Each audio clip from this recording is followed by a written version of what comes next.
Been watching some MMORPG games. What game should I play?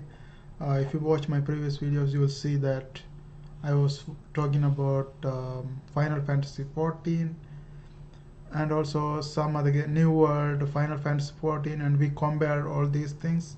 And Final Fantasy 14 was my top list because it has a lot of players, a lot of active players than World of Warcraft. Now, if you look at recently, like it suddenly happened, I think Lost Ark has released Lost Ark release because recently it the player count pumped so fast.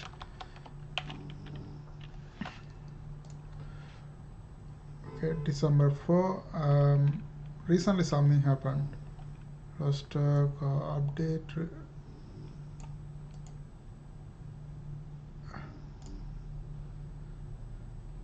Okay, so Lost Ark early access begin February 8, 2022. So here, what happened? Lost Ark. Okay, accept. So let's actually look at when will be Lost Ark service will be activated. Lost Ark early access begin this February 8, 2022 at 12. Lost Ark servers have restart time and depends on each region as by Amazon Games. This daily weekly server restart will be 1. Okay, so this is also an Amazon game. Okay, I didn't know that. Lost Ark is Amazon game.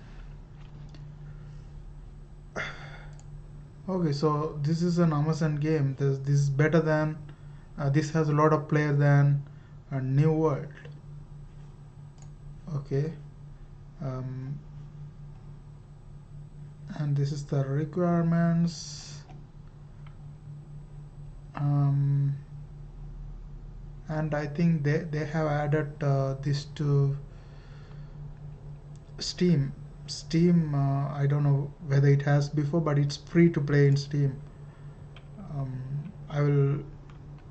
I'll see that. So it's free to play and it pumping up a lot of players, like exploding over 1 million players. So let's go ahead and watch this video and see what happens. Like it became better than Final Fantasy 14. What's up, everybody? This is Carrick with ACG. You might be wondering, what is Lost Ark, and why are 1.2 million people watching it be played today? I'm going to try to answer that. Sit on down, subscribe if you like these kind of videos, because this is pretty nuts. Lost Ark became available today. 1.2 million people are watching streamers play that game, and if you even remove the larger streamers from that, there is a ton of people actually playing it. The quickest answer is it's a massive ARPG, a game with a boatload of content that actually, sort of runs quite well, and a bunch of people are trying to get in it. The queue is up in the high thousands, reminding a lot of us of Final Fantasy. Here, though, it is an ARPG MMO. It's sort of Diablo mixed with true RPG fundamentals with a massive story. Whether that's good or not, we'll talk about in a second. This is from Tripod and Smilegate. It's a free-to-play game that was originally released in South Korea in 2019. Today is pretty much its first day open to the public. Okay, so it's been played in South Korea 2019. So now it's released to public in US and other countries. And as you can tell, a lot of people jumped in. The first thing is the world and the story. After you make a character, you're sent out searching for these arcs from the game's title. There are 7 massive talismans of power that can help the humans fight off the demonic hordes that are attacking and have done so in the past, and those arcs save them. Why didn't they just keep the arcs together at the end of that last 500 years? Don't ask. Like a lot of these games, you have your various different classes. Making a character splits you down into 5 classes in this game. You have your assassin, gunner, mage, martial artist, and warrior, with 15 subclasses split between them all, like warriors becoming paladins and mages able to pick up magical hearts and Fleetwood smack a bunch of enemies with their magical tunes. A lot of the attacks in the game do more damage if timed right as well, which causes gamers to actually be a little bit more immersed. You'll see that in some of the different special moves for the characters. Gunners have special rifle attacks. The characters like that gunner have 3 weapons. They have handguns, shotguns, and rifles, which not only does long, medium, and short range damage like you would think, but actually has a number of specials that switch out depending on the one weapon you are using, which gives a lot of differentiation between the weapons, but also makes it so that a person doesn't get too confused with 1,000 buttons on the screen. And that's the juice in Ark when you start to look at this kind of thing. It's not just the very typical ARPG and MMO mixed together, but it has instead a large amount of input from the players who are engaging in the game alone, and that can keep you interested. But with friends in an MMO style, well, that can actually be the difference between a game that gets played a couple times and a game that gets played for years. And speaking about playing with other people in this game, you can put all kinds of synergistic combos together. They're not necessarily always called out. It's just that you can do the various different moves and see those working together on the screen, like enemies being bounced from one attack, being lit on fire, and then someone dropping a mortar on them as they land. There's a good number of switch-ups from typical ARPGs that I can see a lot of people looking at this and finding themselves quite interested. One of the subclass basically just turns into a 2-armed dude dropping double-armed lasers on enemies like a battle mech.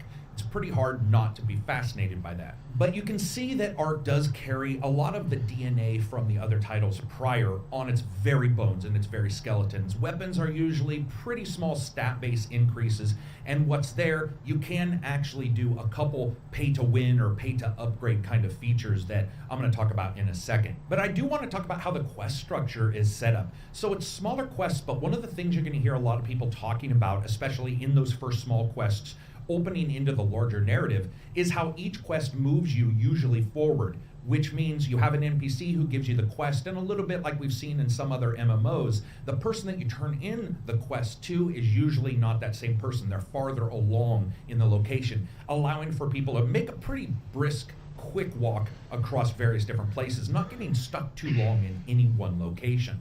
And as those quests branch out, you can see some footage here. You end up getting a boat, you can cross the lands, technologically advanced cities, all the way to tropical islands. The game has a lot of content and some very unique boss battles. Now, Lost Ark does have a tremendous amount of in-game content too, which is what a lot of people feel these games, when they come out of their first launch, don't have. They have PvE raids, dungeons, and your own stronghold for over 50 level players. Now, when wanting to grind up, you enter these different locations, especially in the end game, which is a lot about upgrading different parts on your character and getting more skills. You enter chaos dungeons that are fought in stages all over the world, and these drop basic materials for upgrading.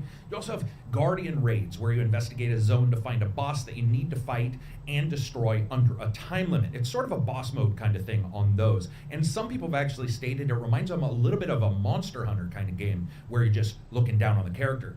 But the game also puts some awesome restrictions on a lot of these battles, removing them from being that typical all-out attack. They also have a tower where you go up levels, taking out enemies consistently under a time limit, and as you keep climbing these ladders, each climbing these levels, each one has a unique reward and a unique fight there. You also get skill point potions for those that allow for you to upgrade your skills as you go into the higher levels in-game content. They also have massive dungeons and just all kinds of stuff. Almost all of your late game stuff is of course grinding, but one of the things they've done here is had multiple steps for multiple different types of these grinds. So if you do have a raid, that raid levels up and you have more enemies able to do more things.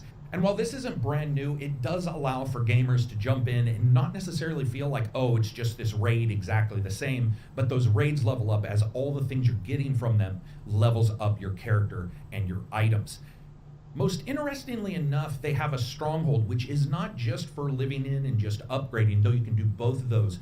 It offers all manner of huge changes to the games, new places you can go, as well as your own workshop, and here you can also send your followers to do quests. We've seen that in a lot of MMOs, but it sort of condenses some of that and actually has a lot of the crafting happen at the stronghold. The answer to the original question is, why are so many people playing it? And it's because it has a ton of content. It also has about 1,000 currencies. Not 1,000, but you get my drift. It does have a lot. And it has some pretty quick and hefty quick starts if you do want to put some money down.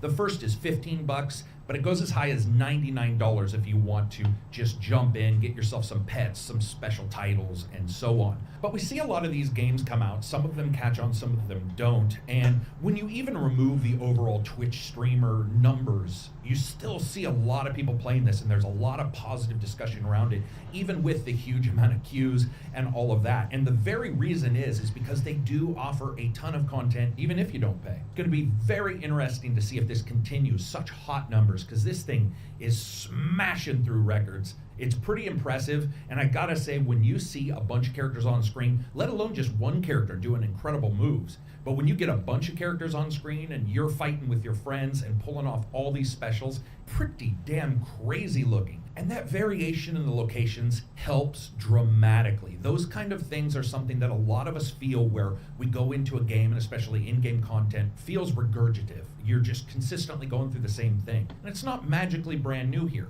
but the game's massive world, unique locations, and various ways to get them, including getting that sailing ship and finding tropical islands everywhere, even though you start a lot of your battles actually on the mainland.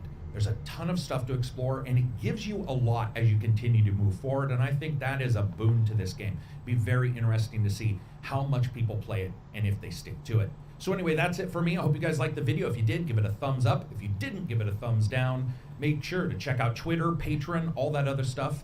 Peace out, everybody. I hope you have an awesome week. Okay, guys, what do you guys think about this game? I'm excited to play this game. I'll admit it feels. I'm excited to play this game. So let's see if something else pop up before March 11, because that's until March 11 I'm going to be kind of busy, and I'm going to choose one game after that. Most probably it's going to be Lost Ark, I think, because I was thinking about playing Final Fantasy 14. Now Lost Ark seems better than that. So what's your what you if you guys play this game, just put your opinion about this game in the comment section, so we can know about this game a little bit better. Thanks for watching, guys. I'm gonna continuously making more videos about Lost Ark. Let's do some deep analysis and see whether this